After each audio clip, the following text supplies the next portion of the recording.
জোনটা সুন্দর। জিনিসটা অনেক উঁচা। এগুলা মনে হয় কিসের? সব ডামি এগুলো ওই যে নারিকেলের যে নারিকেল। তো যদি সামনের দিকে চলে আসি, এখানে রিসেপশন পাবেন। এখানে একটা ডাইনিং স্পেস আছে, যেটাতে খাবার দাবার ফুড যে জিনিসগুলো আছে সেটা এখান থেকে আপনারা পেয়ে যাচ্ছেন।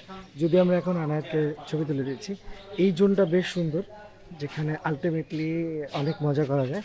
এই ডাইনিং স্পেসটা যদি আমরা একবেলাও এখানে খাইনি, বাট জোনটা সুন্দর। বসার একটা সিস্টেম আছে, জিনিসটা অনেক উঁচা।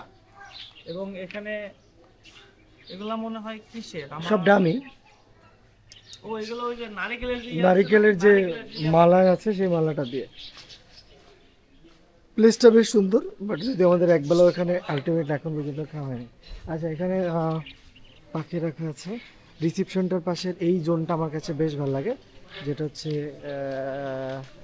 বাঁশ ঝাড় এবং সুতো দিয়ে করা। এটা নিয়ে সবাই খেলাধুলি করে। Hello Kitty. আচ্ছা, এটা একটা দোলনা, এটা একটা দোলনা। এখানে বেশ অনেকগুলো দোলনা আছে এটা আসলে বাবুদের জন্য আর কি। বাবুদের জন্য, বাট আমি গতকালকে এই দোলনায় দোল খেয়েছি।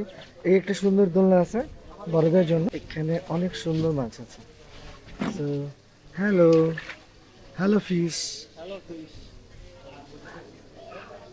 আচ্ছা, আর সেটা আমাদের মেইন রিসেপশন অ্যাকচুয়ালি যে দেখা যাচ্ছে রিসেপশন ব্লু মেরিন রিসোর্ট। আমরা চাইলে এই যে সিঁড়ি দিয়ে এই বিল্ডিংটার যে স্ট্রাকচার একদম আমাদের শিপের মতো, যে বিষয়টা শিপের মতো একটা বাইরে ব্যাপার থেকে আছে। দূর থেকে ভিউটা পাওয়া যায়। আচ্ছা, তো দেখি ট্রাই করে দূর থেকে কতখানি দেখানো যায়।